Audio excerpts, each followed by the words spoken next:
acompañan dos personas a las que yo tengo especial cariño y especial admiración. El doctor Jesús Artal, con el que ahora recordábamos cómo ya en el año 98 hicimos alguna actividad juntos en el ámbito de la promoción de la salud mental, y porque también nos acompaña la periodista Leticia Mena, que es una de mis debilidades personales. Debo de empezar por ahí. Bueno, como hacemos siempre, y lo que sí quiero es daros especialmente la bienvenida a quienes por primera vez nos acompañáis en estos encuentros. Hay muchas caras conocidas, hay mucho repetidor, hay muchas personas que nos acompañáis encuentro tras encuentro, miércoles de cada mes tras miércoles, pero también veo muchas caras nuevas y por supuesto que espero que disfrutéis de este encuentro y de este formato. Quiero empezar presentando de forma un poquito más reglada a nuestro invitado, al profesor Jesús Artal. Él es maño, nació en Zaragoza, no voy a decir cuándo. Es licenciado en Medicina y Cirugía por la Universidad de Zaragoza y también doctor en Medicina por la misma universidad. Y desde el año 2013 es nuestro jefe de servicio en el Hospital Universitario Marqués de Valdecilla. Ha sido también facultativo especialista en psiquiatría y es de este hospital y profesor asociado de psiquiatría del Departamento de Medicina Interna y Psiquiatría de la Universidad de Cantabria. Ha sido también tutor de los MIR de psiquiatría en el hospital y tuvo una trayectoria que creo que fue muy importante como director general de salud mental del Gobierno de Cantabria entre el año 1996 y el año 2000. Qué pena que esa responsabilidad, ese puesto, se haya amortizado posteriormente con lo importante que es desde mi punto de vista. Y también fue director general de Ordenación y Atención Sanitaria del Gobierno de Cantabria entre los años 2000 y 2003. Es además máster en Administración Sanitaria y coordinador del Plan de Salud Mental de Cantabria entre los años 2015 y 2019. Es representante de Cantabria en la Estrategia Nacional de Salud Mental hasta el año 2015 y actualmente es miembro de la Comisión Nacional de la Especialidad de Psiquiatría desde el año 2014 hasta la actualidad. Como veis, una trayectoria de décadas en la promoción, en el trabajo diario por la salud mental de nuestra comunidad, la comunidad de Cantabria. Es desde mi punto de vista un referente en el ámbito de la salud mental y también en la promoción de la salud mental de nuestra comunidad. Y hoy tenemos también como segunda invitada a nuestra entrevistadora, a mi querida Leticia. Bueno, Leticia es cipsariana, forma parte de nuestra familia.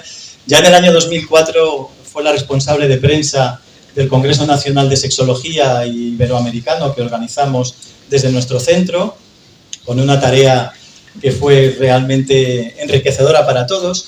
Leticia Mena es periodista del diario Montañés y además tiene una posición de absoluto liderazgo en un proyecto precioso que es el de Líderes Impulsa, un proyecto que creo que ha ido abriéndose paso dentro de la sociedad cántabra y en el que además sé que algunos de vosotros y vosotras habéis participado. Es por eso para nosotros, para todo el equipo de CIPSA, un placer tenerles hoy en nuestros encuentros y yo ya me voy a callar, sabéis que tiendo a la verborrea, con lo que les voy a dejar en vuestra compañía y simplemente recordaros que este pretende ser un foro y un espacio abierto. Podéis interrumpir en cualquier momento, preguntar en cualquier momento y, por supuesto, hacer aquellas aportaciones que os apetezcan. Leticia, todo tuyo. Muchas gracias. ¿Me escucháis? ¿Se escucha, sí? Pues muchas gracias, Carlos. Soy cipsariana y además no me importa ni muchísimo menos decir que he tenido que acudir a responsables de salud mental cuando he considerado que no estaba bien. Creo, o me gustaría saber primero, Jesús, si 2022 ver una sala llena con gente preocupada o con gente interesada en saber la salud mental cómo está. Esto en los años 80, 90, la gente, ¿tú crees que esta sala estaría llena? O daría un poquito de sociedad de ciudadanos, no de profesionales. ¿Siempre ha sido algo que ha llamado la atención ¿O haremos perdido un poco el miedo o la vergüenza a mostrar que es algo que nos preocupa a todos y que está en todas las casas? Hola, Leticia.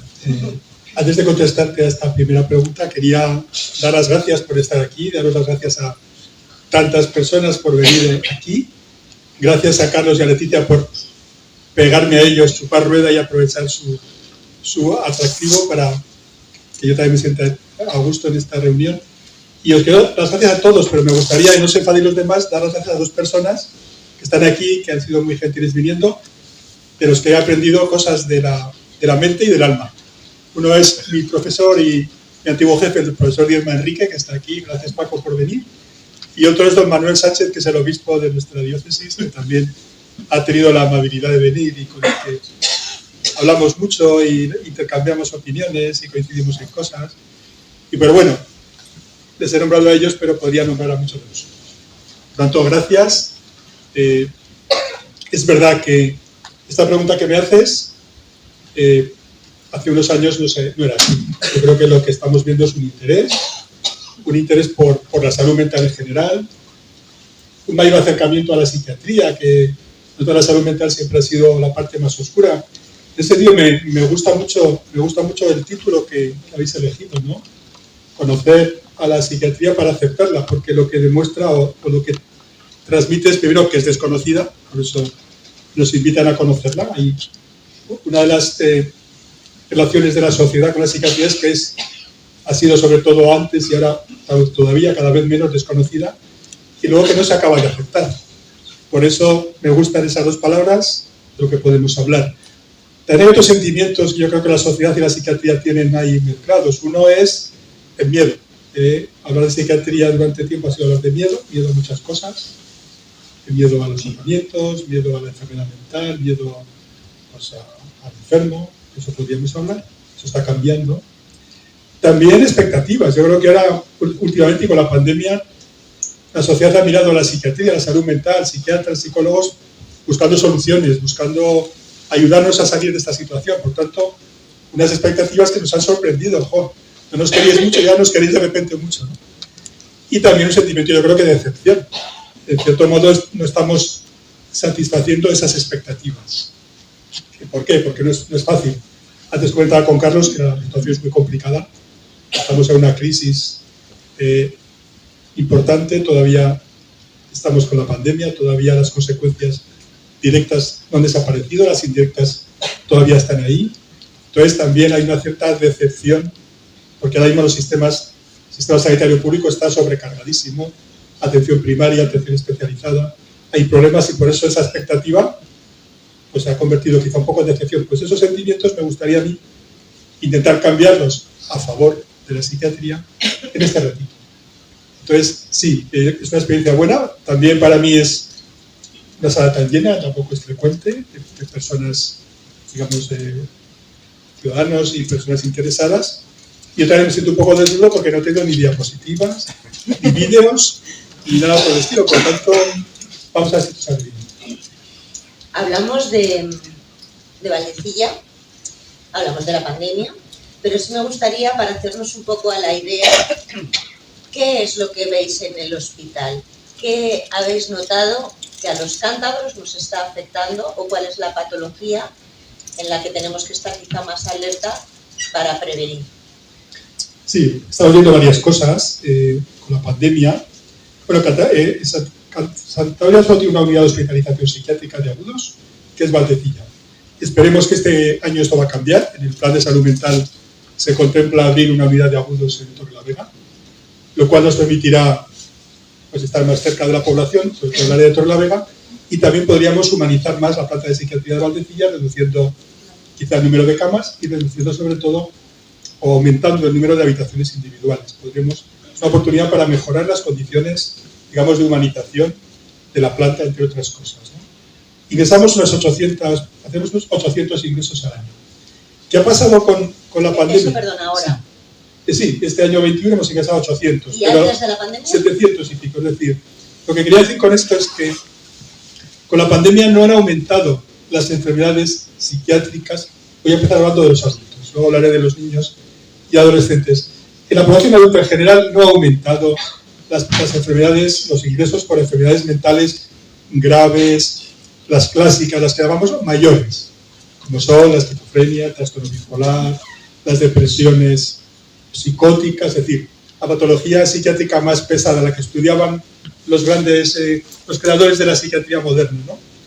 Eso no ha aumentado. ¿Por qué no ha aumentado? Porque tampoco depende tanto de las circunstancias ambientales, sino que depende mucho de factores genéticos, biológicos. Las cifras son parecidas en casi todo el mundo, hay alguna excepción. Entonces eso no ha aumentado.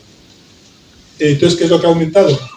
Lo que ha aumentado es, en adultos, lo que llamamos patología psiquiátrica menor, o le llamamos menor porque no es tan grave como las otras, pero quien padece una depresión, trastorno de ansiedad, fobias, trastornos de conducta alimentaria, problemas de somatizaciones, esos síntomas que sí han aumentado mucho con la pandemia no suelen requerir hospitalización. Entonces, ¿dónde están esas personas? Están sobrecargando un sistema de atención que no está dando una buena respuesta. Es decir, aquí que las listas de espera en el área que controla Valdecilla, que las teníamos bastante bien controladas antes de la pandemia, en este momento estamos con listas de espera que no nos gustan, que son muy elevadas. Con un plan añadido, que tampoco ahora mismo tenemos la posibilidad de contratar muchos psiquiatras y muchos psicólogos porque no hay profesionales. Es un fenómeno que se está viendo en toda España y eso ya se venía comentando en la comisión de la especialidad, oye, que hace falta formar más gente, que no se ha planificado demasiado bien. Ha venido la pandemia y nos ha pillado a nosotros, a los grandes gestores, digamos, desarmados. Entonces, eso es lo que ha aumentado mucho.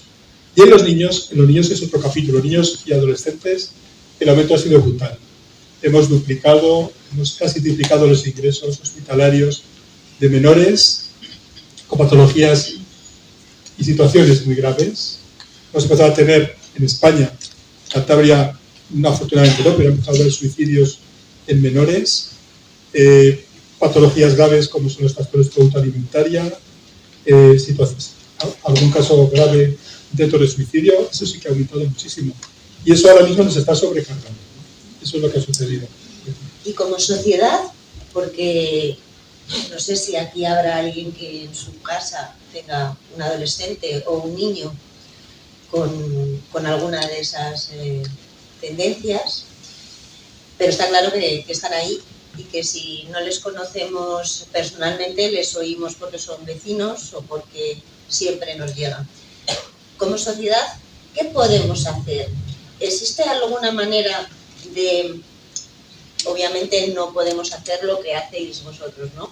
Pero si le detectamos algunas situaciones, ¿podemos ayudar de alguna manera? Es muy importante lo que estás diciendo.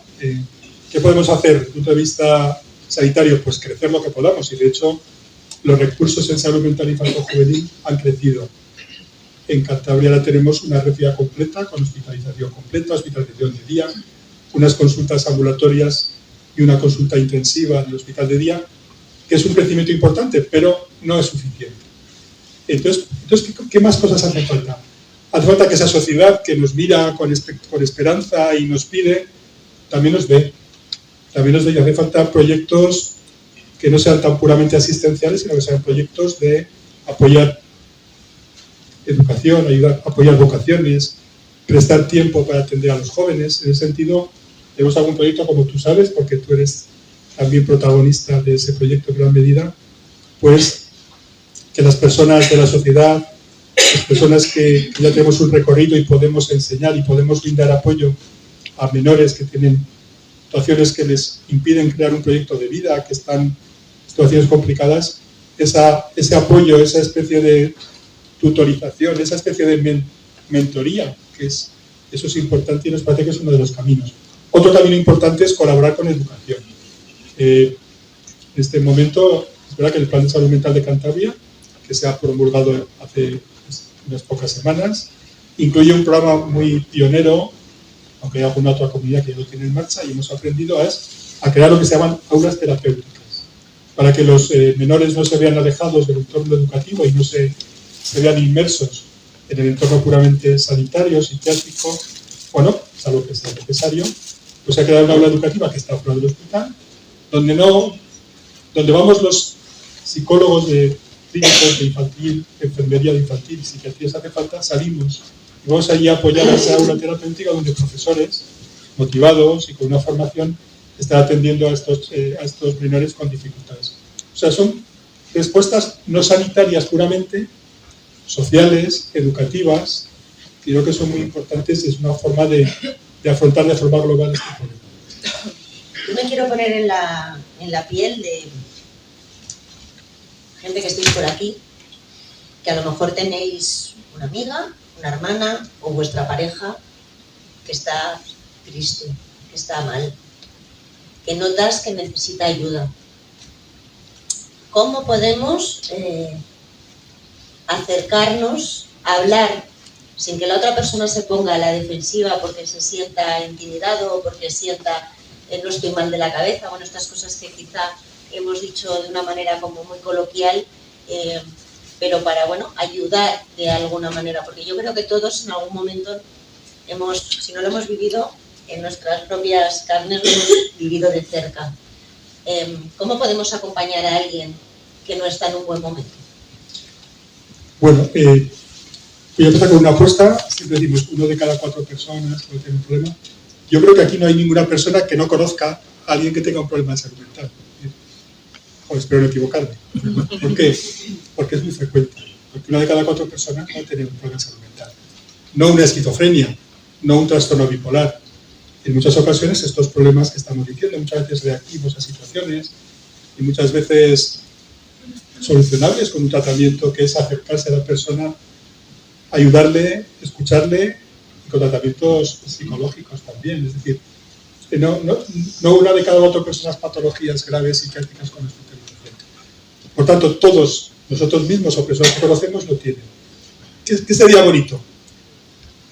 Que estuviéramos educados como sociedad a que es bueno contar nuestros problemas, a que debemos esperar que los demás nos atiendan. Sin embargo, ¿qué sucede? Que hay una tendencia a ocultarlo, todavía herencia de esa imagen de la enfermedad mental, ese miedo a mostrar mis debilidades, esa idea de que a veces a la sociedad si muestras que eres débil te van a superar y no te van a apoyar. Lo ideal sería tener una sociedad en la cual el pedir ayuda sea natural, y eso no sucede. La gente no somos buenos pidiendo ayuda.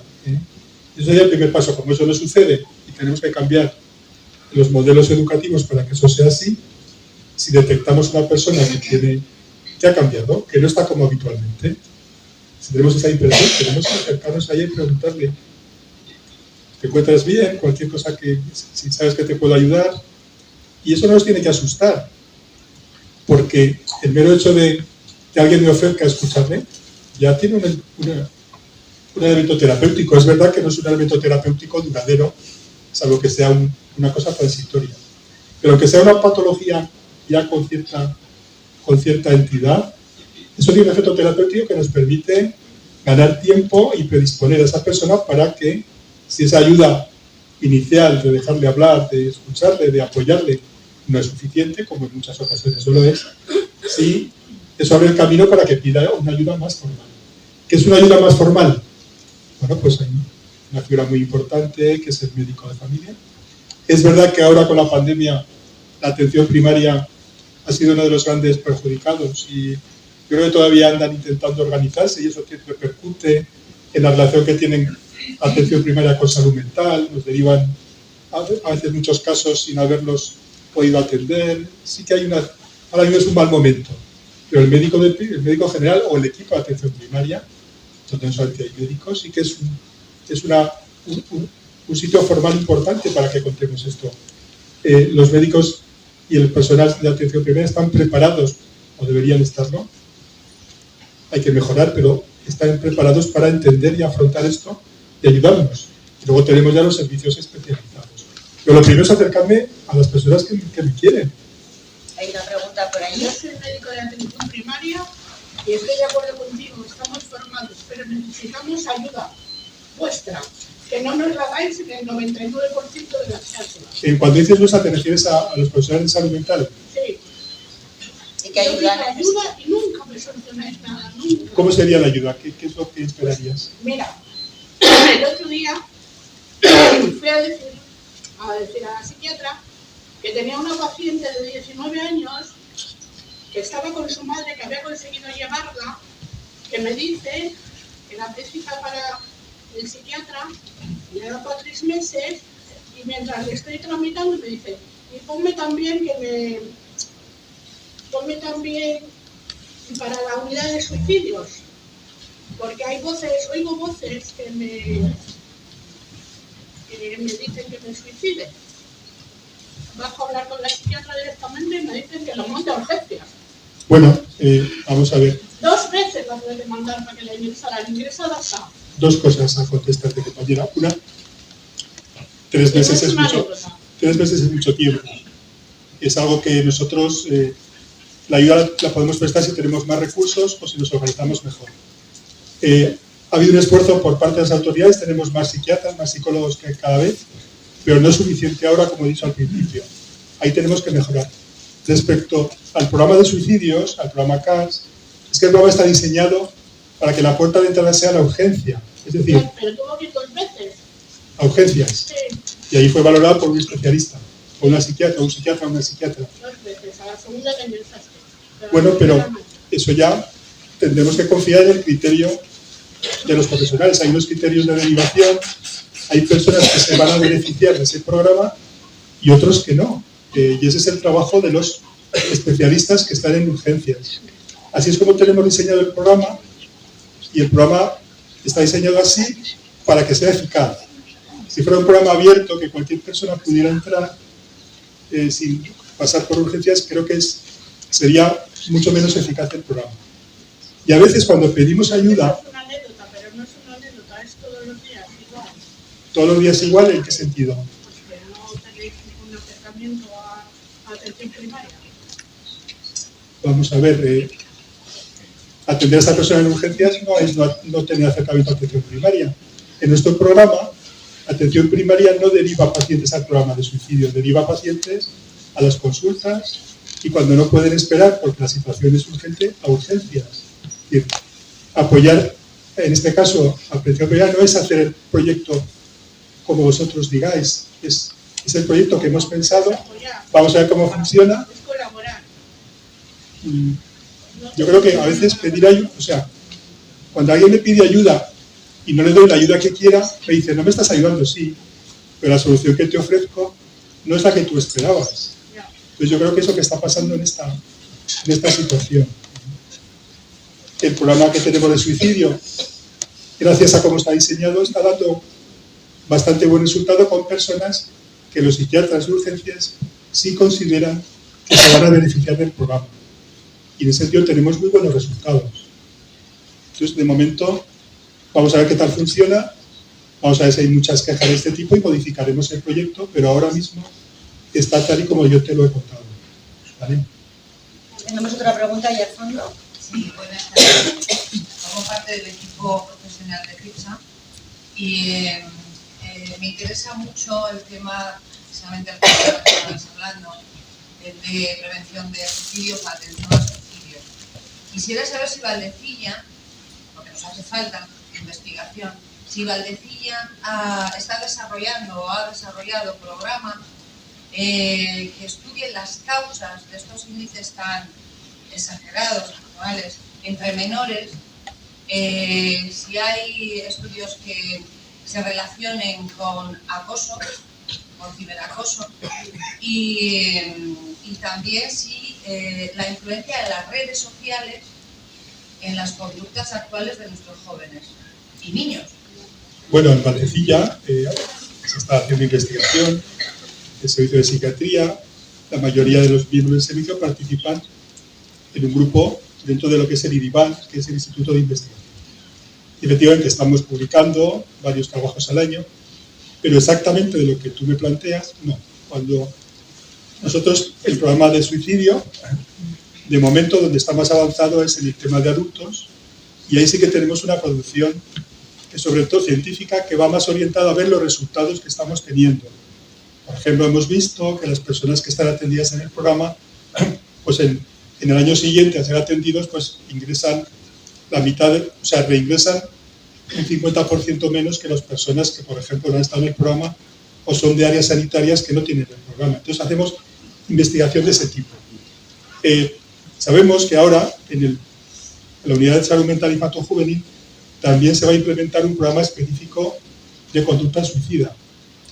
Cuando digo se va a implementar, no quiero decir que hasta ahora no se atienden las personas con riesgo de suicidio, pero se va a implementar un programa similar y ese programa, dentro de sus investigaciones, probablemente tendrá que tener en cuenta esas variables que tú dices muy acertadas, que cuando hablamos en tertulias, las causas de ese aumento de la patología infanto-juvenil, pues siempre salen el trauma, lo que llamamos el trauma, que cada vez tiene más peso en la etiología, en la causa de las enfermedades, el trauma en épocas tempranas de la vida, el tema de las relaciones intrafamiliares, el tema de las redes sociales, todo eso son temas de investigación, pero ¿qué sucede? Que los equipos, cuando queremos investigar, elegimos una parte de la realidad para parcelarla e investigarla. No investigamos de todo, pero en infanto-juvenil, como bien dices, y se ve que conoces el tema, por ahí tienen que ir los tiros. ¿Y hasta qué punto las familias somos responsables? Precisamente con las redes sociales, en la que todo el mundo vende la parte bonita, la parte retocada, la parte con filtros, que no es real. ¿Educamos a nuestros hijos en el fracaso? Les educamos diciendo, oye, no todo es bonito, prepárate porque no todo es el 3 de matemáticas. Es decir, que en la vida ocurren esa serie de cosas y que forman parte del aprendizaje, pero parte de esas conductas suicidas, de considerar, bueno, pues con bullying, que ahora hay una barbaridad, ¿les educamos realmente como deberíamos? ¿O edulcoramos un poco todo, les damos todo lo que quieren y cuando llega una pequeña frustración prefieren tirar por la calle del medio? Un par de cosas. A las familias, en psiquiatría, las familias casi siempre las hemos tratado un poco mal. Es decir, durante años había algunos autores, ¿verdad?, Oslo Manrique, que decían que la familia era culpable de la esquizofrenia, ¿verdad? Y se describió a la madre esquizofrenógena, que era una madre horrible, que daba mensajes, digamos, extendidos, mensajes de sí y no. Y entonces decimos, las padres son culpables, las familias culpables. Entonces, a mí me cuesta mucho decir que las familias tenemos la culpa de las cosas, tenemos responsabilidad. Lo haremos lo mejor que podamos, pero estamos inmersos en un sistema social en el que sí que podemos reflexionar. ¿Qué sucede? Que hay que cambiar algunos elementos. En lugar de preparar a nuestros hijos para que afronten los problemas de la vida, decimos, no, yo quiero que mi hijo sea feliz. Y ante todo que mi hijo no sufra. Y eso no debería ser el único objetivo. Yo siempre digo en broma que los problemas de las familias empiezan cuando te dejas ganar a la oca por el niño. Los juegos son un remedio de la vida, de la lucha, del éxito y del fracaso. Si yo dejo ganar a mi niño a la oca, no le estoy preparando para que en la vida se gane y se pierde. Pues esa manera de poner la sorpresa del roscón siempre al niño. Bueno, algún día le tocará la sorpresa del roscón y algún día no. Entonces, con estas pequeñas bromas, quiero decir que no hay que provocarles, digamos, de alguna forma experimental, frustraciones a los niños para que aprendan ya. Bastantes frustraciones tendrán en el colegio, con los hermanos, a medida que van creciendo. Entonces, sí que es verdad que estamos menos preparados para la frustración. ¿Por qué? Quizá porque los modelos de éxito, pues, de éxito ilimitado, de belleza, pues, nos dicen que todos tenemos que ser perfectos y el que no es perfecto se queda atrás. Luego también otro fenómeno es que los padres, en lugar de dar cantidad, perdón, en lugar de dar, damos menos tiempo con los hijos, estamos trabajando, estamos a otras historias y el tiempo que estamos con ellos queremos compensarles por eso. Entonces, estamos menos con ellos y creemos que comprándoles, que premiándoles vamos de alguna manera a compensar eso. Y yo creo que no, a lo mejor no puedes dar cantidad, pero da calidad. Entonces, una serie de aspectos, que aunque yo no soy experto en salud mental infanto-juvenil, pero creo que como experto en salud mental y compartís conmigo que este fenómeno ha pasado, que estamos menos preparados para la frustración y eso sin duda tiene estas consecuencias, pero sería largo de profundizar. hablamos de Valdecilla, pero también hay consultas privadas. También. Que ¿se ven patologías diferentes? ¿Qué diferencia puede haber, además de la económica, que no todas las familias pueden permitirse? Sí, ¿no? Mi experiencia es que, como decía la compañera, ahora mismo estamos con listas de espera altas y las familias cuando tienen problemas sacan el dinero. O sea, eso es verdad y hace un esfuerzo y viene. Eso nos obliga a intentar ser éticos y a resolver los problemas lo antes posible. Entonces, ¿qué es lo que vemos en una consulta privada hoy en día? Pues vemos a dos tipos de pacientes. Unos que, bueno, que tienen patología leve, que han debutado, que su primera reacción pues eso, o porque hay lista de espera o porque tiene esa cultura, prefieren ir a un psiquiatra privado, que la idea que va a ser todo más íntimo, menos, todavía tienen a veces ese temor a que les vean, o bien, o porque hay una persona que les da confianza y van a ir. Y esos vienen, en principio, son patologías que muchas veces dices, esto es, con un poco de ayuda, su propio médico de familia le podría atender. Usted puede esperar a que le vean la consulta, yo mientras le ven se puedo atender.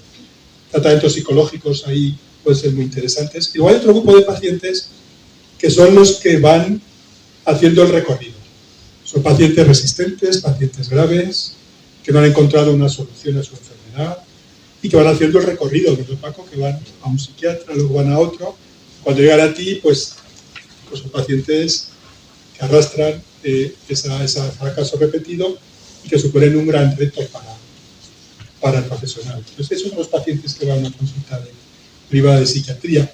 Se parecen unos pocos a los que van a las consultas normales y otros grupos son los resistentes complicados que muchas veces acaban en el sistema público. Dices que hacen ese recorrido. ¿Todos los pacientes de salud mental son conscientes de lo que tienen?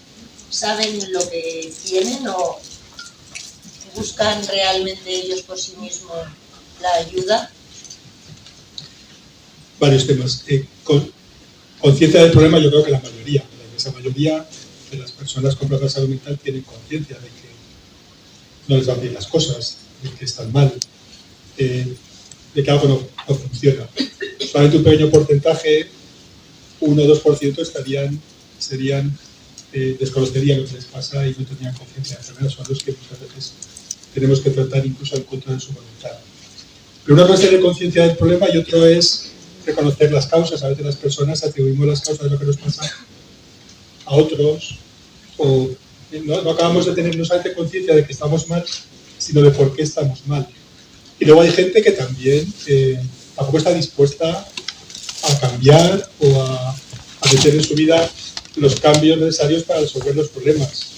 Luego las personas tampoco a veces tenemos esa fuerza de voluntad para seguir un tratamiento. Pero conciencia del problema, la gran mayoría, los pacientes que yo veo, que los que se ven en las unidades de salud mental, digamos que más del 90% tienen cosas, digamos, que no están fuera de la realidad, y la consulta privada, pues yo diría que incluso más. Pero serían cifras cercanas al 100% las personas que piden ayuda que tienen conciencia de su enfermedad. Y hablando de medicación, ahí hay otra pregunta por ahí. Sí, había una mano levantada. Sí,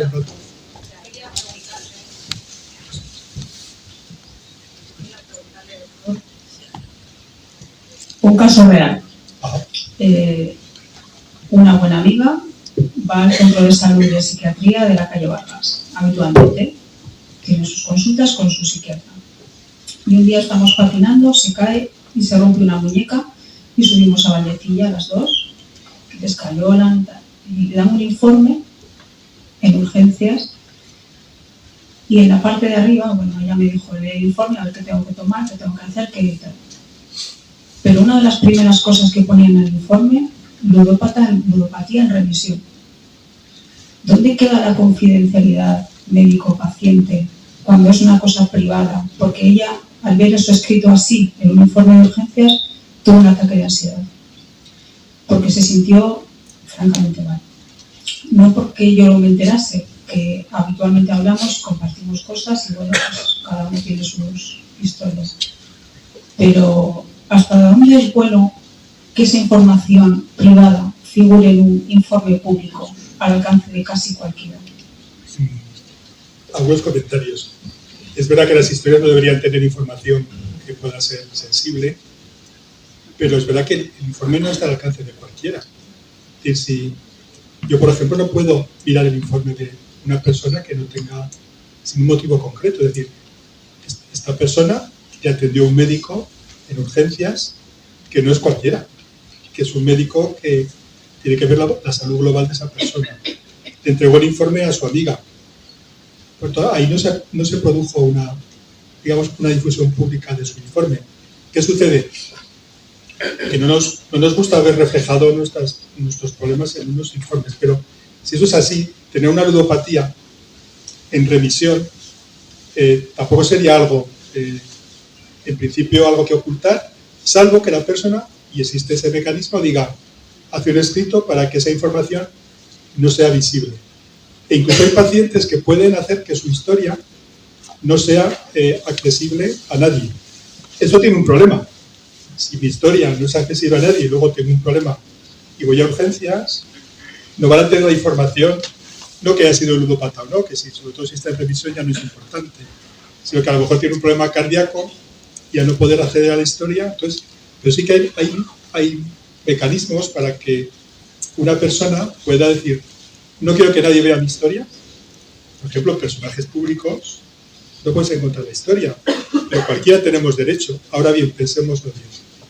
También es verdad que yo con los residentes, cuando formamos médicos, decimos, vamos a ver, las historias no son una redacción, no son un trabajo literario de contar la vida de un paciente. Anota solamente aquello que sea relevante y ponlo de una forma que no sea, yo digo, por ejemplo, no me pongas en la historia, el paciente salió a la calle desnudo, gritando, tirando billetes por la ventana, con alteraciones de conducta graves. ¿Qué sucede? Que a veces queremos guardar tanto la información que ¿dónde la guardamos? Es ilegal que guardemos información fuera de la historia clínica. Eso sí, la historia clínica de Valdecilla, como en muchos sitios, tiene un mecanismo que permite que haya comentarios que los puedas poner ocultos. Ahora bien, una ludopatía en remisión debería ser algo que nos avergonzara, debería ser algo que admiráramos, ¿no? Pero vamos, esa es mi opinión, pero yo entiendo que usted me diga, oye, pues no quiero que pongáis ahí, yo qué sé, pues que tuve un divorcio traumático. Bueno, pues esa información también se puede pedir que se oculte, ¿vale? Y si no estamos contentos, podemos decir que nada, que aquí nadie puede ver mi historia. Entonces, ¿y eso de dónde se pide? Eso en la admisión al paciente. Yo, por ejemplo, recibo de vez en cuando petición para que de una historia se quiten cosas o se oculten cosas. Eso tiene que mejorar también, pero obviamente, si creemos que las enfermedades mentales son enfermedades como las demás, ¿qué es lo que falla ahí? ¿El sistema sanitario o todavía no hay cultura en la sociedad para que se descubre que su amiga ha sido ludópata, luego va a tener menos oportunidades? Hombre, es que es natural que una persona que tenga un problema de salud mental luego no tenga oportunidades, porque es natural. Queremos que cambie la psiquiatría, la salud mental, pero también tiene que cambiar la sociedad. Ahora están saliendo cantantes, actores, actrices. Leticia nos ha dicho aquí públicamente que ha tenido alguna vez que pedir ayuda. Eso es información sensible, ella ha decidido decirlo, y yo creo que eso no le perjudica para ser la mejor periodista de Cantabria y que todo el mundo que nos entreviste. No, pero es verdad que todos podemos decir, tengo cita con el ginecólogo o con el urólogo, por poner algo como un poco más sensible, y lo decimos sin ningún problema. Y si tenemos que pedir en el trabajo un tiempo para ir a la consulta, lo dices sin ningún problema. O tengo que llevar al niño al pediatra, pero decir, tengo psiquiatra, ostras, todavía es algo que está cambiando. Pero tienes razón en cuanto a que la sociedad y que haya gente famosa que digan esto, yo creo que es normalizar algo. Y otra cosa te iba a preguntar de la medicación. Mañana te hacen un análisis de sangre y ven que tienes el colesterol alto y te tienes que tomar esta pastilla. Y no pasa nada, tú vas a la farmacia con tu receta, te tomas esa pastilla todas las mañanas o cuando te paute tu médico, y sin embargo, si te dicen, pues quizá te venga bien un antidepresivo, es como que existe un mecanismo interno de decir no, porque no me quiero hacer dependiente a ese tipo de medicación. ¿Por qué existe ese miedo cuando es algo que nos va a ayudar? Sí, tema fármacos, tema psicofármacos. Es verdad que también hay mucho miedo a los psicofármacos, se utilizan a veces bien, a veces mal, pero es verdad, los psicofármacos, un antidepresivo es un medicamento que ha sido aceptado, aprobado, porque ha demostrado que resuelve los síntomas de depresión de una forma mucho más frecuente, de una forma mucho más eficaz, que no dar nada o que un placebo. Eso es como, si tú quieres inventar un medicamento para la depresión o para el colesterol, tienes que compararlo después con no darle nada o bien con darle un placebo, y si significativamente al cabo del tiempo necesario esa persona ya no tiene esos síntomas de depresión, decimos, este medicamento es un antidepresivo, es eficaz contra la depresión. El siguiente tema es decir, bueno, vamos a ver los contras, vamos a ver los efectos secundarios y los perjuicios, porque los medicamentos tienen una cara A y una cara B.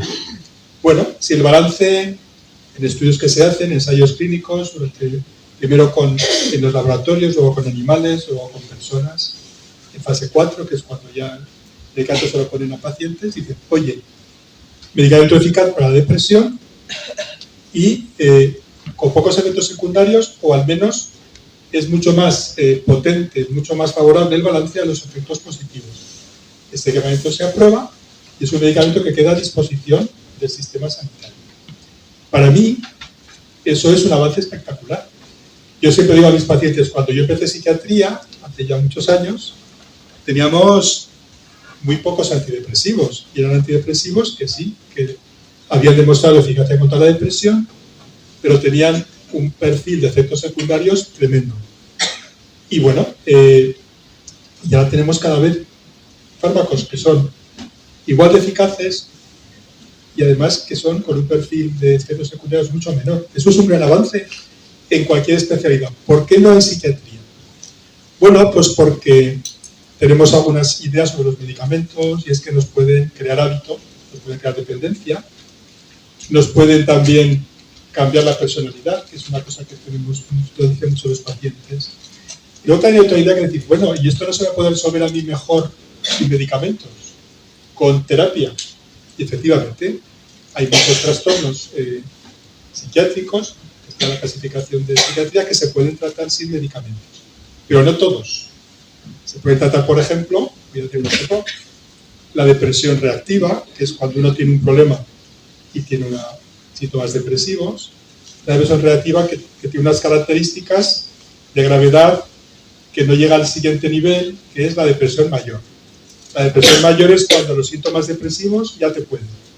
Ya tienen consecuencias somáticas en tu apetito, en tu sueño, en tu peso, en tu concentración, en tu energía. Tienes pensamientos negativos de que la vida no merece la pena vivir, te sientes culpable. Bueno, cuando tienes una depresión mayor, incluso la depresión mayor, que hay 3 niveles, leve, moderada y grave, incluso la depresión mayor leve se puede tratar solamente con psicoterapia. Ahora bien, quizás podemos discutir, aquí hay psicólogos clínicos, la depresión moderada y grave se puede tratar con combinación de fármacos y psicoterapia.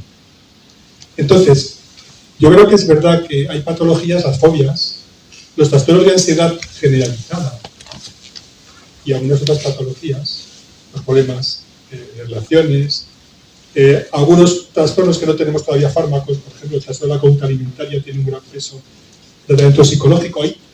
Hay trastornos que tenemos que tratar en la medida que podamos con psicoterapia. Lo que pasa es que la psicoterapia es carísima. La psicoterapia es muy cara y requiere un gran esfuerzo. Y no todas las personas que son candidatas a psicoterapia. Pero bueno, pero hay que decir que muchos trastornos psiquiátricos se pueden tratar solo con psicoterapia y otros que no. Entonces, es verdad que la gente dice, bueno, ¿y lo mío se puede tratar solo con psicoterapia? Bueno, pues depende de lo que tengas. Los antidepresivos, por ejemplo, que me preguntas, ¿crean dependencia? Pues quiero decir que los antidepresivos no crean dependencia. Entendemos por dependencia cuando la supresión de un medicamento que estás tomando, de una sustancia, te genera unos síntomas que son de abstinencia. Es decir, yo tenía depresión, me quito el antidepresivo, me vuelve la depresión, pero eso no es dependencia, es que me he vuelto la depresión porque no estoy... Es como si me sube el colesterol si estoy con una pastilla. Pero además me pasan fenómenos como temblores, como pérdida de conciencia, como visión doble. Pues los pelos de punta, carne de gallina, taquicardia, lo que pasaba, por ejemplo, en los síndromes de abstinencia de los opiáceos o en el síndrome de abstinencia de los ansiolíticos, de las benzodiazepinas. Los antidepresivos no tienen esos efectos de abstinencia, por tanto, no cumplen uno de los requisitos para decir que crean hábito. El otro requisito para decir que un fármaco crea hábito es que cada vez haya que dar más cantidad para conseguir el resultado. Es verdad que todos los medicamentos, tanto los psiquiátricos como los que no, van perdiendo un poco de fuerza con el tiempo, ¿no? Los antibióticos también. Pero generalmente una persona con depresión, que tenga un tratamiento de varios años, a veces de por vida, con la misma dosis, si no cambian las circunstancias, puede mantenerse. Entonces, los antidepresivos que manejamos no crean dependencia. Crean dependencia en el sentido de que una cosa que me viene bien, dependo de ella. Yo si me quito las gafas, bueno, yo tengo pocas dioptrías, ¿no? Me las pongo porque me quedan bien. Pero vamos, quiero decir que si yo me quito las gafas y soy miope, pues ya veo peor. Es que tengo dependencia, las gafas provocan dependencia. Hombre, no es la dependencia a la que nos referimos. El bastón me provoca dependencia. El jamón 5J también me provoca dependencia, porque cuando no lo consumo, pues lo echo mucho en falta, ¿no? Entonces, dependencia de antidepresivos no. Ansiolíticos sí. España es el país de los países que más ansiolíticos consumimos. ¿Por qué? Con prescripción médica. Con prescripción médica. Y también sin prescripción. Porque los utilizamos mal. Y eso tenemos que aprender mucho.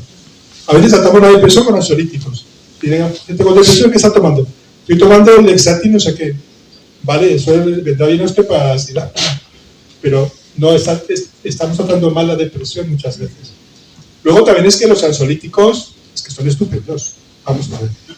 La verdad es que en la historia de la humanidad ha habido 3 cosas maravillosas.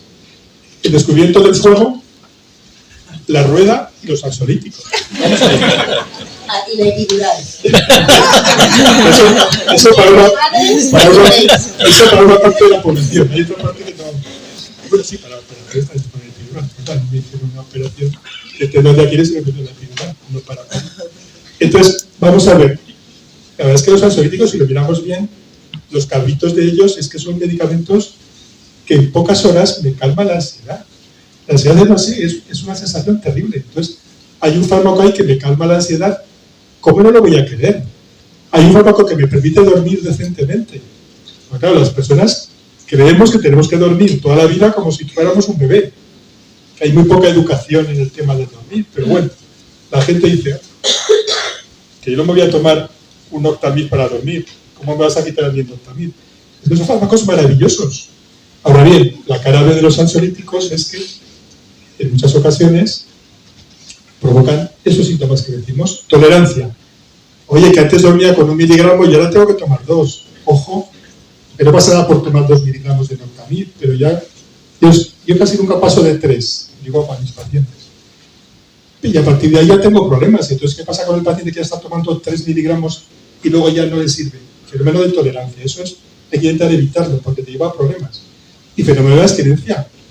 El día que no me tomo el ansiolítico, ese día tengo la ansiedad y además tengo síntomas que no eran de la ansiedad, que se parecen a la ansiedad, pero son síntomas de abstinencia como los que veíamos con los pacientes que tenían dependencia y tienen cada vez menos, se ven, de opiáceos, ¿no? Entonces, hay fármacos que no provocan dependencia. Ahora bien, también hay otra cosa, es que nos joroba tomar un fármaco que me hace sentirme débil, porque yo tengo que tomar un antidepresivo y este chico no. Es decir, ¿qué pasa? Que soy más débil. Yo soy el que tiene alergia al polen, no le digo qué debilucho eres porque tienes alergia al polen, tómate tu medicación. En cambio, los antidepresivos tienen esa leyenda y yo creo que entonces, para resumir esta respuesta, hay momentos en que hay que utilizarlos porque son maravillosos. Cuando yo empecé psiquiatría teníamos muy pocos. Ahora tenemos antidepresivos muy eficaces y muy bien tolerados. Utilicémoslo y, por favor, no hablemos tan mal de ellos porque son estupendos. Utilicémoslos bien. Cuando se pueda tratar un trastorno depresivo menor con psicoterapia, hágase si existe la posibilidad. Ese sería mi mensaje. Dígame usted.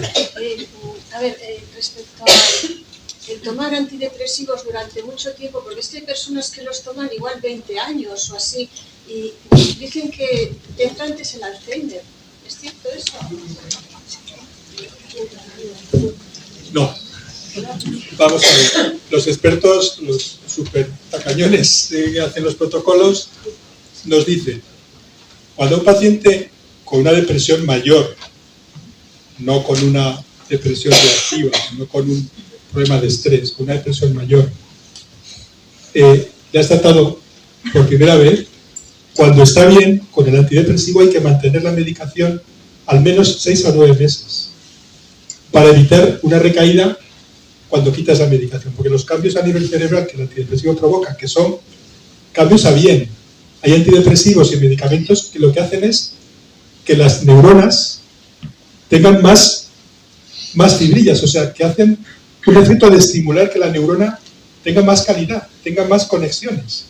Hoy en día tenemos antidepresivos que se está viendo que al poco tiempo de tomarlos hay más, esas neuronas son mucho mejores y por tanto no provocan, que yo sepa, Alzheimer. Con la segunda depresión, esa persona tomó la medicación, se ha puesto bien, ha estado 9 meses ya tomándolo, oye, vamos a quitarlo.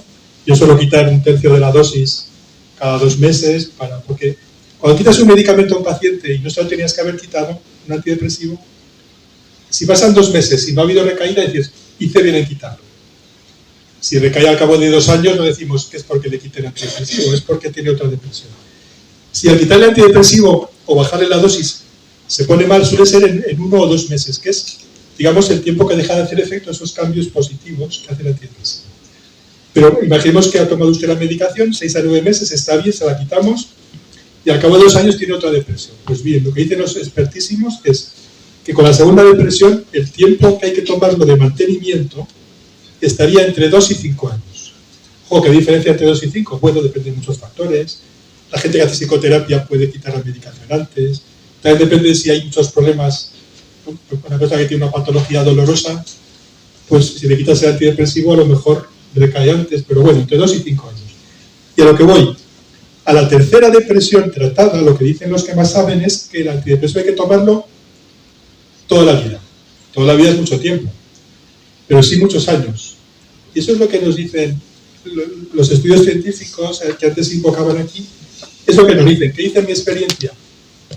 Que el trastorno depresivo recurrente, que es cuando tenemos tendencia a la depresión, porque estamos predispuestos genéticamente, tenemos más papeletas para que si la vida según como nos trate, tenemos depresión. Hay gente que tiene depresiones y las tiene varias veces, tiene depresión repetida. Esas personas necesitan, les viene bien tomar antidepresivos toda la vida. No tienen más riesgo de tener Alzheimer y lo que tienen más probabilidades de tener una vida mucho mejor. Efectos secundarios sí. Efectos secundarios sí. Los antidepresivos he dicho que tienen una cara B. Y bueno, también les quiero decir una cosa con los prospectos, ¿no? Los prospectos son horribles. Yo a los pacientes nunca les digo, no, mire usted el prospecto, porque si digo eso, lo primero que va a hacer cuando llegue a casa es leerlo. Yo digo, lea usted el prospecto, pero fíjese en 2 cosas. Una, fíjese que pone 1 de cada 100, 1 de cada 1000. Y otra, fíjese usted que, vamos a ver, fíjese usted que no son efectos que se han hecho en ensayos clínicos. O sea, a todas las personas que les han puesto el antidepresivo, han cogido a 100 personas con depresión y les han puesto un antidepresivo. Y a lo mejor 50 de ellas han mejorado, porque más o menos los antidepresivos al cabo de un par de meses mejoran un poco más de la mitad de las personas. ¿Qué hacemos con los que no mejoran? Podemos cambiar de antidepresivo y mejoran con otro antidepresivo de otra familia, mejoran la mitad y así al final te quedan como un 15, un 20% de personas que no mejoran. Eso es una realidad. Pero bueno, a esos pacientes les ponen antidepresivo y mejoran la mitad y los otros no mejoran o algunos están peor. Entonces te dicen los de los laboratorios, ojo, que algunas personas que toman antidepresivos están peor y tienen idea de suicidio que lo tenían. nos ha fastidiado. Si esta depresión no ha mejorado con el antidepresivo, puede empeorar, pero no es por culpa del antidepresivo. Los laboratorios, las multinacionales, así se protegen para que no haya demanda de estas millonarias en Estados Unidos. Los antidepresivos, que tienen muchos efectos secundarios, voy a decir aquí los que tienen, la mayoría de los que utilizamos. Hay varias familias, pero casi todos, desgraciadamente, efectos digestivos los primeros días, la primera semana molestias digestivas, a veces náuseas, rara vez vómitos, y luego los efectos sexuales, lo siento. La eficacia de los antidepresivos tiene mucho que ver con, cuanto mejor es un antidepresivo, más posibilidades tiene de tener efectos sexuales. El paciente me dice, no se preocupe, negativos. Bueno, negativos, vamos a ver, hay un efecto sexual que es el retraso en la eyaculación, que en algunos casos puede ser hasta algo agradable, ¿verdad? De Carlos, pero bueno. En general, el paciente dice, oiga, a mí déjame si yo ahora no estoy para muchas fiestas.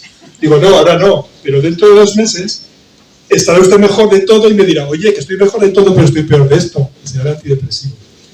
No obstante, ya lo afrontaremos de otra forma, pero en este momento yo les advierto, ¿no? Entonces, los prospectos, imaginemos que un medicamento es a 100 personas que toman antidepresivo, una se queda embarazada, es una mujer y se queda embarazada. Obviamente no se atreven a poner en el prospecto que los antidepresivos pueden provocar embarazos, porque para un embarazo hace falta otra serie de cosas, ¿no? Pero sí pueden poner que aumenta el riesgo de quedarse embarazada. Es decir, que ojo con los prospectos, que son un poco engañosos, y a los médicos no nos ayudan en nada. Entonces, lo mejor es contar al paciente estos efectos y ver en qué momento habrá que afrontarlos. Por ejemplo, yo tengo antidepresivos muy buenos, que como digo, pues te fastidian más sexualmente. No a todos los pacientes. Bueno, sácame del pozo y después, igual el tratamiento ese de continuación, que hay que tomar 1 año, 2 años, 3, lo haremos con otro antidepresivo, que a lo mejor no es tan buen antidepresivo para sacarme del pozo, pero ya estoy fuera, ya me ha sacado este antidepresivo, digamos, más potente, pues ahora te voy a poner otro que no es tan potente, pero que seguramente te va a respetar más los efectos secundarios. Es decir, yo ahora tengo muchas herramientas que no tenía cuando empecé psiquiatría.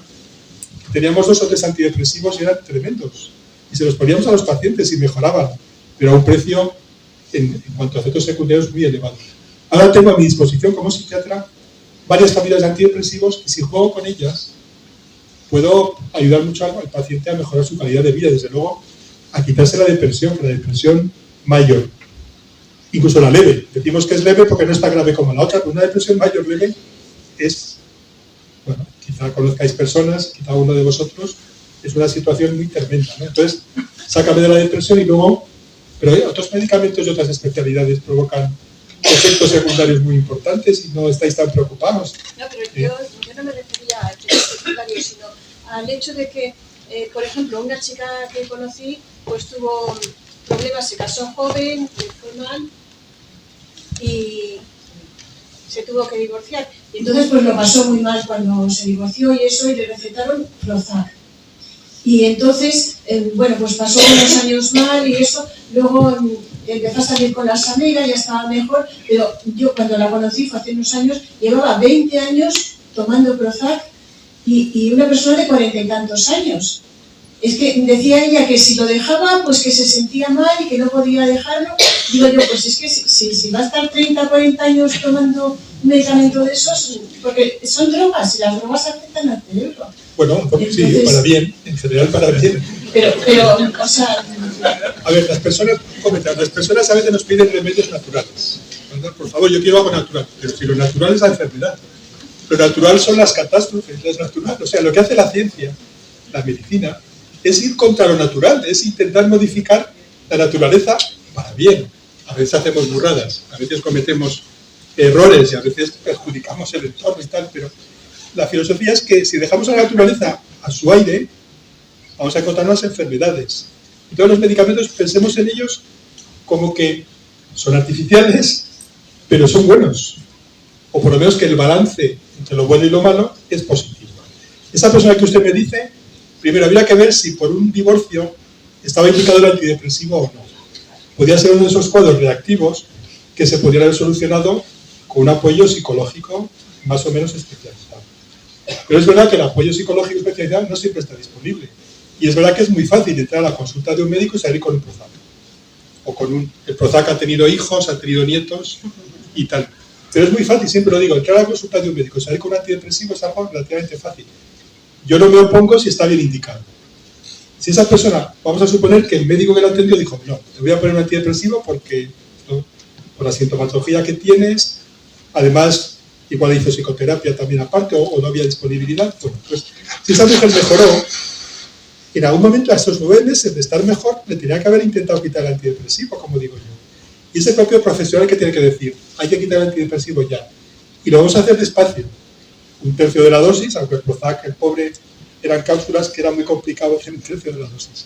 Ahora tenemos ya fluoxetina en formato de pastilla y la fluoxetina se utiliza poquito, ¿verdad? Ha tenido, como digo, hay mejores medicamentos para utilizar en ese sentido.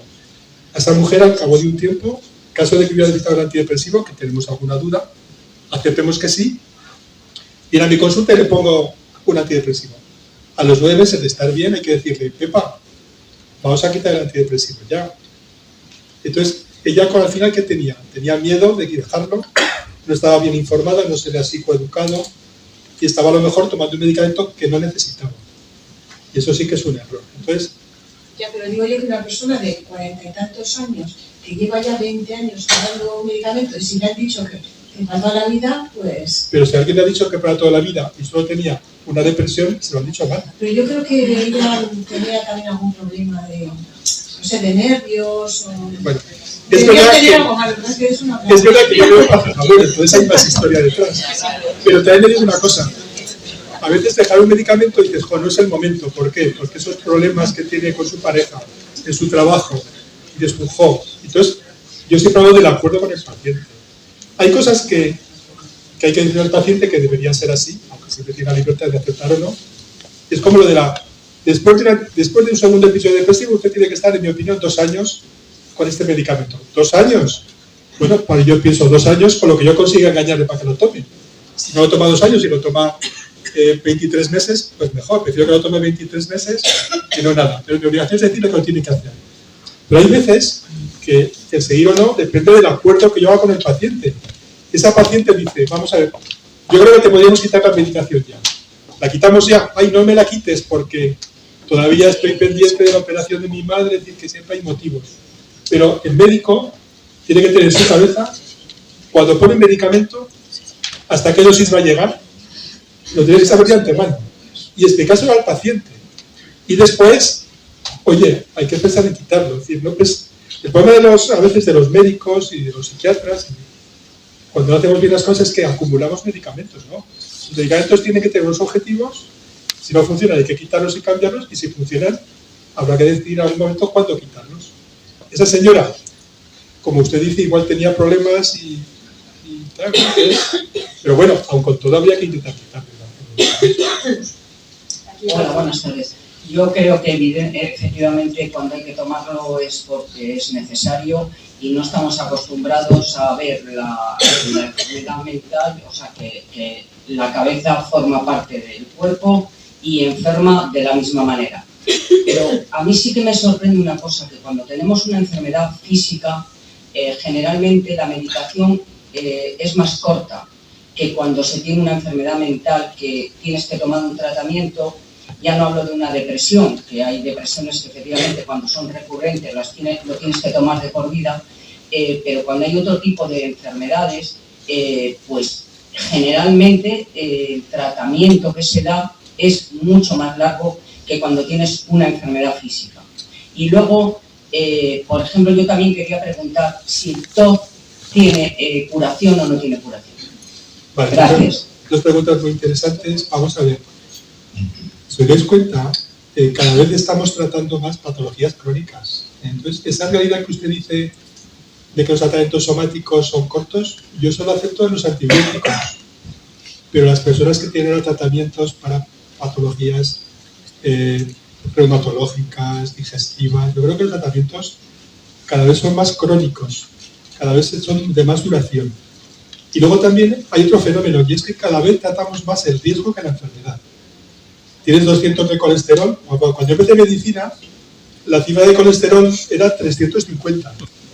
ya son 200, yo, ¿qué ha pasado aquí?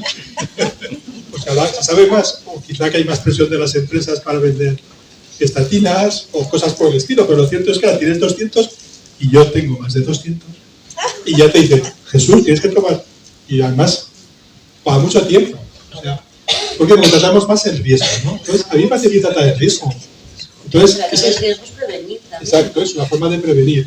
Sobre todo tienes ya, has pasado por situaciones más, has tenido una depresión importante, yo casi estaría dispuesto a hacer casi cualquier cosa para no volver a tener esa depresión.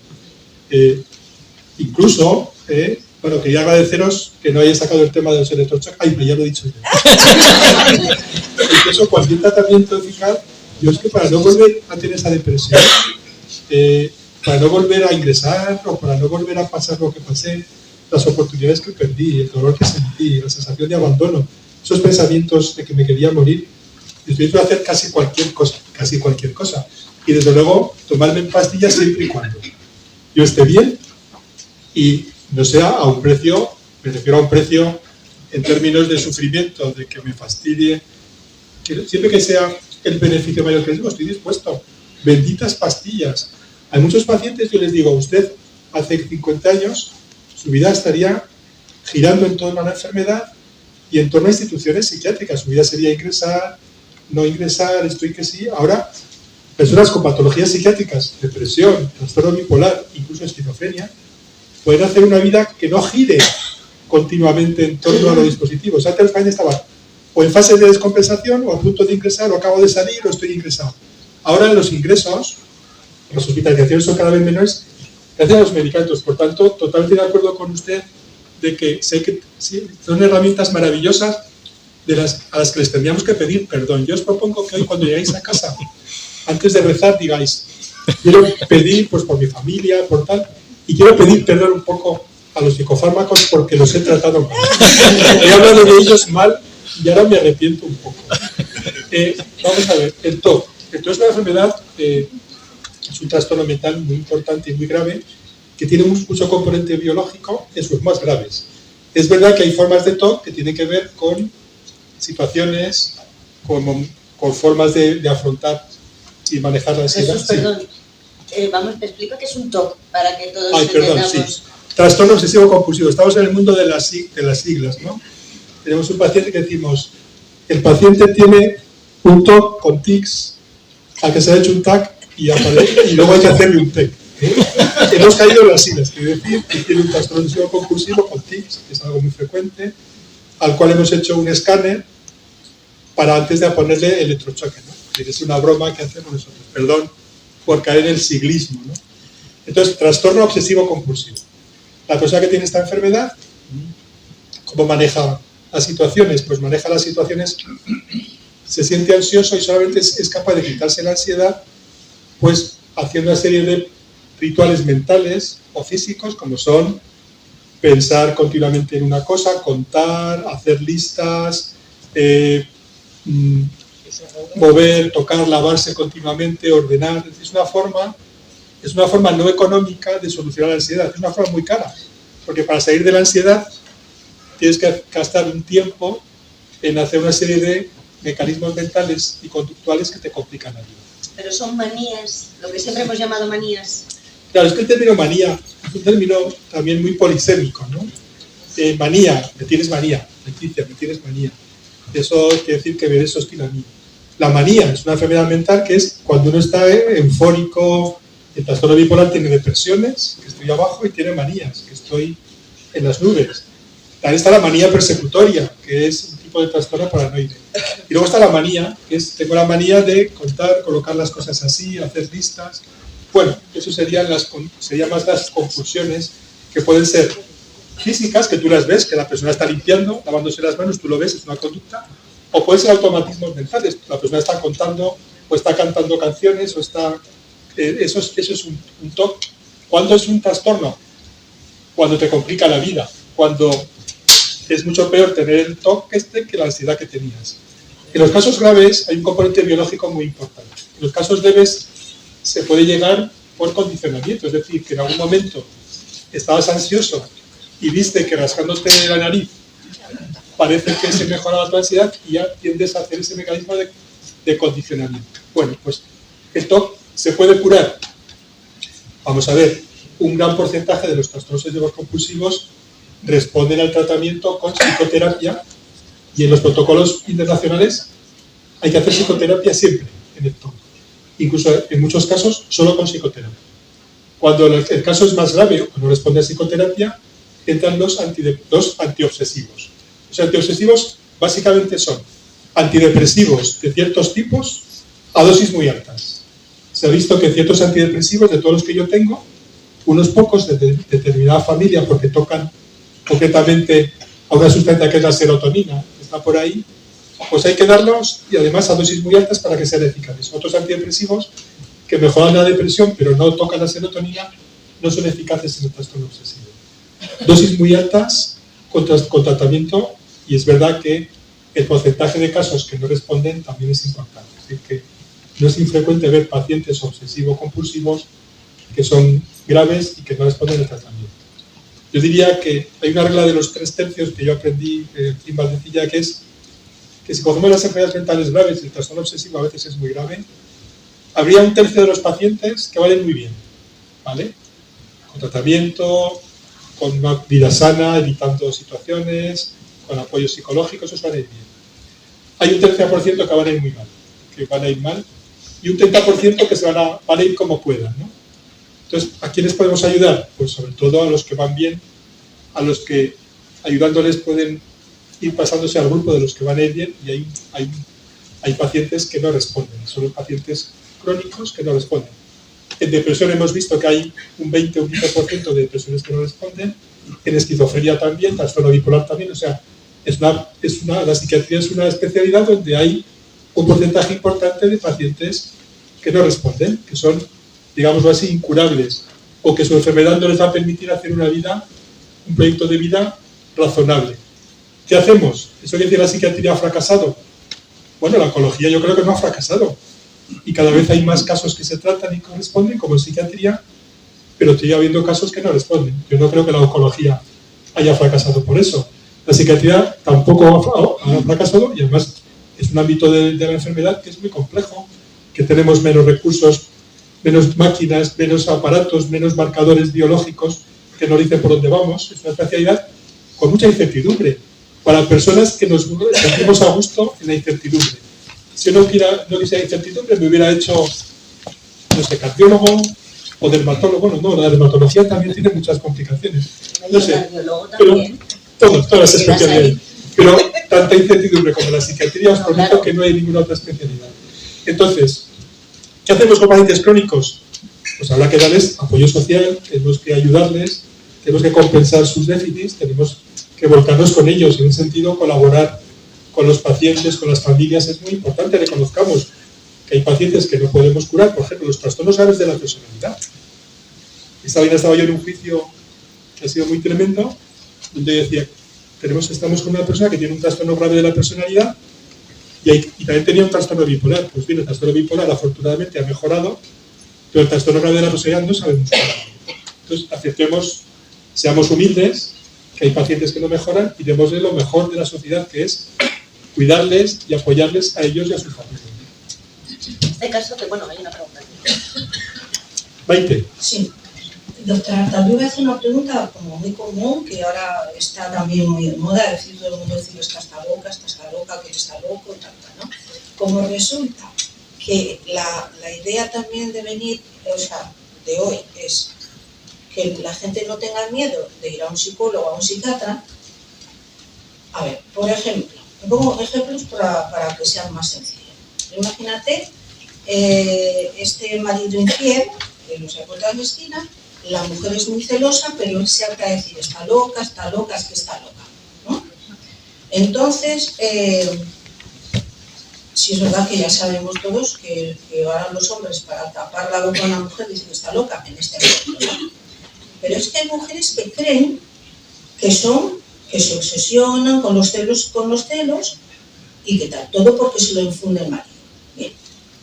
Por ejemplo, otra persona que tenga una sensibilidad distinta, o todas estas enfermedades que ahora salen como enfermedades raras, las hay que pueden ser que se notan por gestos, o que hacen cosas raras, o simplemente porque... ¿Y cómo sabe la persona que debe de ir a un psiquiatra? Creyendo que realmente está loca o necesita ayuda. Es como una pregunta común, ¿no? Pero es que ahora todo el mundo dice... Una pregunta difícil de contestar. Claro. Es verdad que la psiquiatría, una de las cosas que han pasado en la historia es que a veces se ha utilizado los aparatos psiquiátricos y la propia psiquiatría para etiquetar a las personas, para alienar a las personas, para dominarles o para opositores políticos. Hemos visto que dictaduras de derechas o de izquierdas han utilizado la psiquiatría para internarte en una institución o para darte unos tratamientos electrochoques cuando no estaban indicados, ¿no? Entonces, eso es utilizar una ciencia para el mal. Eso tiene que ver con la maldad humana. En el ámbito pequeño, en las casas, pues claro, el marido, pues para poder salir y escapar, y nos decía a su mujer que se lo imagina, ¿no? Entra en la habitación, le ve con una mujer en la cama y dice, no es lo que tú estás viendo. Tienes alucinación. Claro, pero yo conozco gente que ha ido al psiquiatra porque se ha llegado a convencer de que ella ve donde no hay y que se obsesiona. Y es que el marido es un carota. Claro, no dice que está loca. Dice a la gente, pues que como está loca, antiguamente las ingresaban. Aparte de la broma y de ese extremo, es verdad que en las consultas a veces llegan personas que tienen lo que aparece, el síntoma que aparece es la angustia, la ansiedad, el insomnio, la somatización, y tú rascas, haces la historia y ves que hay una dinámica familiar donde esa persona, pues a lo mejor ese síntoma, de alguna manera lo que está expresando es que pasa algo ahí. Lo que tú cuentas, que es Blue de Gas, que es una película muy famosa, ¿no? Eso es poco frecuente, pero a veces lo ves.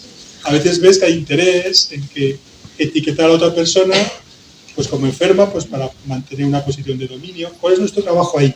Detectar eso e intentar reconducirlo. Y si no es posible, hay que decir a esta persona que su salud pasa también porque resuelva esas situaciones. Ahí nos tenemos que implicar. Pero es verdad que aprender a diferenciar eso requiere conocer al paciente, conseguir su confianza y ir profundizando. Mira, un poco hablando de lo que decías tú, yo tengo un caso cercanísimo que eso, el marido en cara dura fue al psiquiatra y él empeñado a decir es que está obsesionada, porque es que está obsesionada, la pone en un tratamiento para obsesiones, se cayó un día redonda, que si no se abrió la cabeza de puro churro.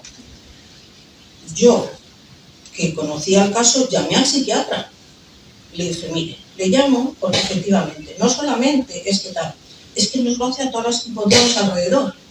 Te apoya contra la pared, te intenta meter una mano por la boca, no sé qué. El psiquiatra me dijo, oye, le agradezco muchísimo que me llame, porque, o sea, esta pobre estaba yendo al psiquiatra porque el marido la convenció y además él iba a decir, está obsesionada. Bueno, déjame que te diga, y por tocar eso con lo que decía la compañera al principio, ¿no? Hace unos años, el gobernador civil, el alcalde te podía ingresar en el psiquiátrico. Eso no, ahora no pasa. Y yo os digo que aunque los psiquiatras somos personas limitaditas, como estáis viendo a mí, las limitaciones que estoy teniendo para contestaros, desgraciadamente somos las personas en las que tenéis que confiar para tomar ese tipo de decisiones. Es que yo he ido a urgencias y no me ha querido ingresar. Bueno, no es que no te haya querido ingresar.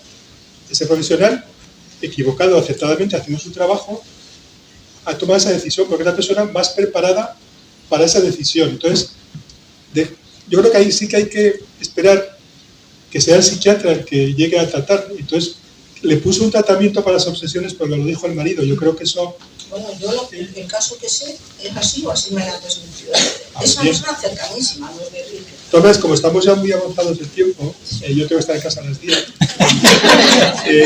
Vamos a ver, yo típico de esta charla decía, en la psiquiatría tenemos desconocimiento, tenemos a veces dificultad para aceptarla, tenemos miedo, tenemos expectativas de que nos deberían resolver muchas cosas y tenemos también frustración de que no nos resuelven muchas cosas. Yo creo, vamos, estoy contento porque aquí en este rato han salido todas esas cosas.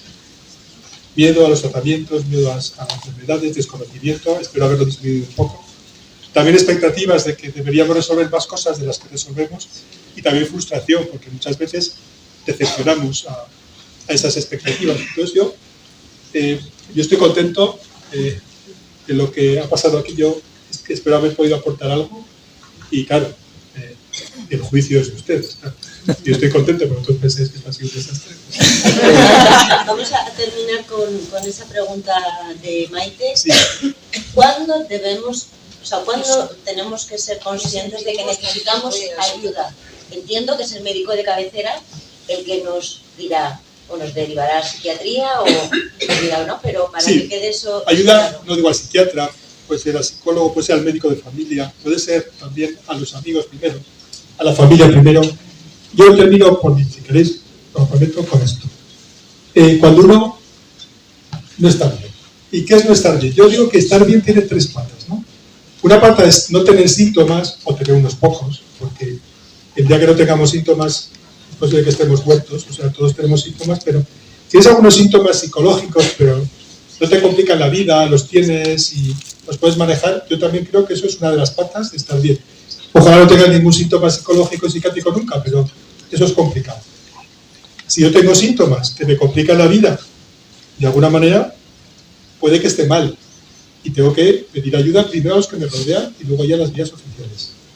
Segundo, tener un proyecto de vida, tener un motivo para levantarme por la mañana, tener algo que hacer, tener un fin. Porque no basta que a una persona le quitemos los síntomas y luego no le ayudamos a recuperar sino el proyecto que tenía o a crearse un nuevo proyecto adecuado a su situación de salud. Y la tercera parte es disfrutar de la vida un poco. No digo que la vida sea una juerga continua, ni que estés todo el día de cachondeo, pero sí que la vida sea algo que merezca la pena. Entonces, si te falla una de esas tres patas, es que podrías tener un problema de salud mental y deberías de comunicarlo a las personas que supuestamente te quieren, la familia, idealmente es el entorno que se creó para ese apoyo mutuo y como primera línea de apoyo, y si no, a los profesionales sanitarios, sean médicos o sean de la rama de la psicología clínica. Yo creo que ese es el camino. Espero que esto de las tres patas os haya servido. Pues Jesús, por mi parte, pues me quedaría hablando y haciéndole 1500 preguntas. Hemos hablado de mente. Y yo, Carlos, yo no sé si esto se puede retomar en otro momento, porque seguro que sí. Es una maravilla. Y gracias. Y también a ti, Carlos. Gracias a los dos por el trabajo que hacéis. Porque en esta tierra, en Cantabria, hay mucha gente que cuando se va a la cama por la noche ha sido después de estar en vuestras consultas, haciendo caso a esa medicación que tienen que tomar, pero su vida por la mañana es un poquito mejor gracias a gente, a profesionales como vosotros y vuestros equipos. Así que creo que hablo en nombre de todos los que estamos aquí, todos los que están ahí fuera. Gracias por cuidarnos siempre.